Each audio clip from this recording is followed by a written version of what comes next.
আমাদের বাড়িতে তাল ফুলুরি হবে, তালের মাড়ি গালা হচ্ছে এই যো। তাল ফুলুরি তাল ফুলুরি, তাল ফুলুরিতে দেবে কি কি? নারকেল দেবে, পোস্ত দেবে, সুজি দেবে, আর অল্প ময়দা দেবে। তাহলে তালপুরিটা একটু শক্ত শক্ত হবে, খেতে ভালো লাগবে।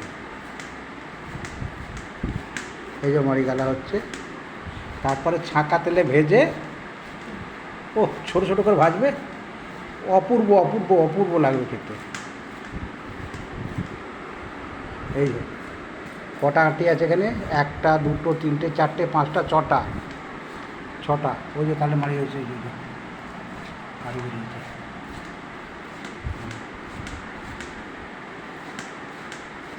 সুজি, নারকেল, পোস্ত, অল্প ময়দা, চিনি দিয়ে খেলে চিনি, গুড় দিয়ে খেলে গুড়, একদম অপূর্ব টেস্ট, অপূর্ব অপূর্ব অপূর্ব। বাড়িতে করে খেয়ে দেখবেন আপনারা, খুব খুব খুব খুব ভালো লাগবে। টাটা, রাখছি।